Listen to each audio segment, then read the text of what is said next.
Hi guys, my name is Rushikesh Bhor, and today we are going to be continuing with our saga on numerical methods. And today we are going to be looking at Newton-Raphson method. So first of all, let us see what is the industrial relevance of numerical methods in general. Numerical methods are a very practical application of mathematics. They find uses throughout different fields in engineering, like mechanical engineering, civil engineering, especially where differential equations need to be solved. Like there are many differential equations which cannot be solved exactly. For example, in quantum mechanics, there are time-dependent and time-independent Schrodinger equations for different models, and they need to be solved. Like they cannot be solved exactly by using pure math, so they are approximated if we know the initial boundary conditions. So yes, numerical methods are very important, not in just mathematics but in other fields of engineering as well. So before saying what Newton-Raphson method is, let us first look at a fixed point iteration. Now for a function a to b mapped to real numbers, a fixed point of p is simply a point where f of p is equals to p. Now it's a very easy intuition, like how we can relate this to finding roots of polynomials. So if p is a root of the equation fx equals to 0, p is a root of fx equals to 0 if and only if p is a fixed point of gx. So f of x is p, so p minus p will be 0. So if we can find a g of x where g of p equals p, then we can easily find that that is the root of fx. So therefore here the fixed point theorem comes to use. So if f is a continuous function mapped from a to b, from a comma b to a comma b, then f has a fixed point. If f dash x exists, which means if it's a singly differentiable function, and if mod of f dash x is always less than 1, strictly less than 1, then for x belongs to a to b, f has a unique fixed point. So now what we'll do is we'll derive how in all numerical methods there is a fixed algorithm for updating our estimation. So for Newton-Raphson method, we'll have a look at how it is. So first what we'll do is we'll assume a function f mapped from a comma b to real numbers, and what we'll assume is that it is doubly differentiable.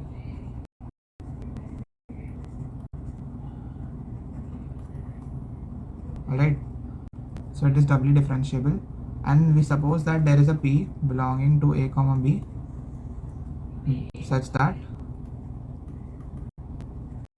f of p is 0, which is to say that p is the root of function x. So using Taylor's theorem, if you don't remember what Taylor's theorem is, I'll write it down. F of p can be written as f of p naught plus p minus p naught f dash p naught plus p minus p naught the whole square over 2 into f double dash epsilon.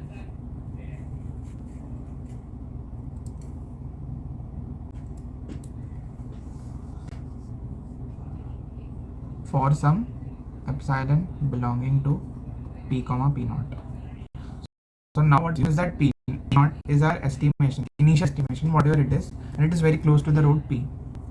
So what we'll do is we'll say that p minus p naught is less than 0, is less than 1. I'm sorry, which means it is a very small quantity. So the square of p minus p naught, which implies that the square of p minus p naught can be approximated to be 0. So now what we'll write is f of p equals f of p naught plus p minus p naught times f dash p naught is approximately equals to.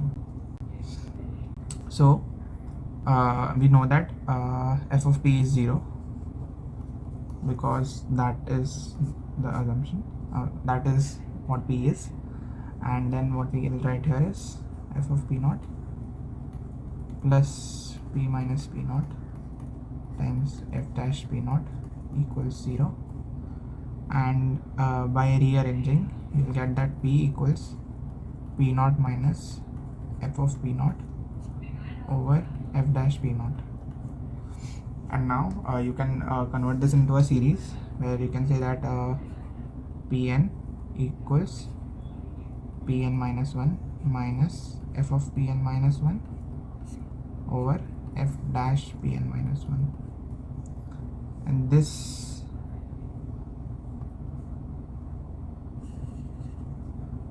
is our Newton-Raphson algorithm, which is derived using simply Taylor's expansion.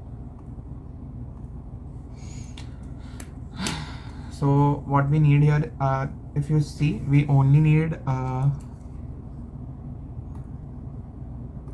if you see here, we only need one initial approximation, which is p naught, and using p naught we can converge to our root. Now if you find that this is very algebraic, it is true, it is very algebraic because it is the derivation of a method.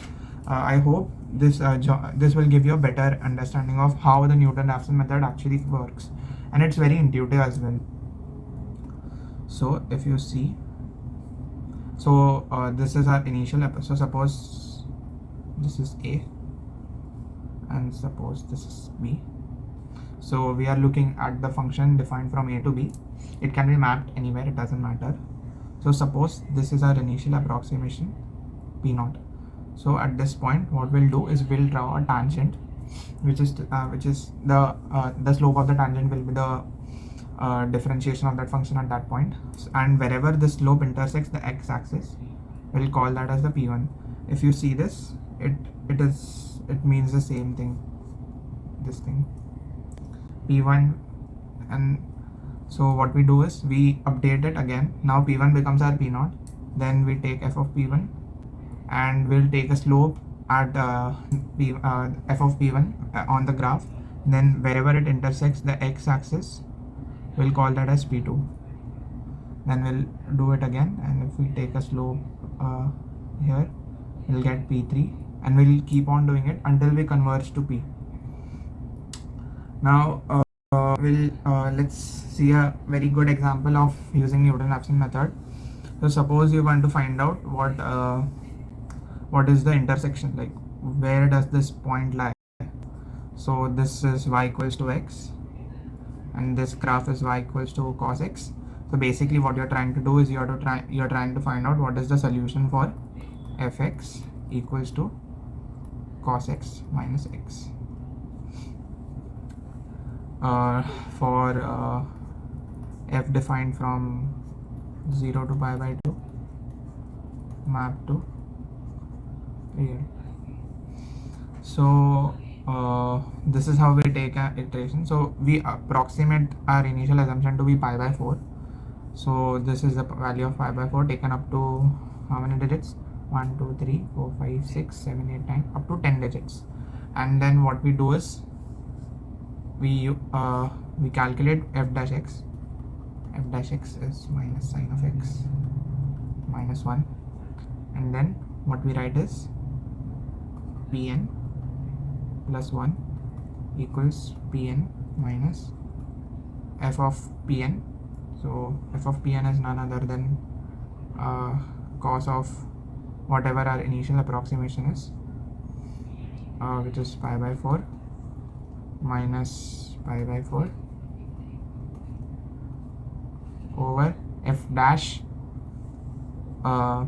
x. So f dash x is minus sine pi by 4 minus 1. So this is p1 and this is p0, and p0 is our pi by 4. So this is how you'll get p1, and you keep on doing it until until this starts getting constant, like basically f of p becomes 0. So this term,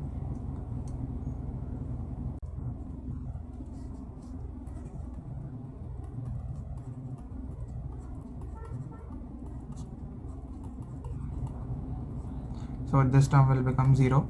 So Pn plus 1 will be equal to Pn, and that is our P, the root we were initially looking for. And this is how you use Newton-Raphson method to solve for a root of an equation. Thanks for watching, guys. On the next video, we'll continue with section methods. Thank you.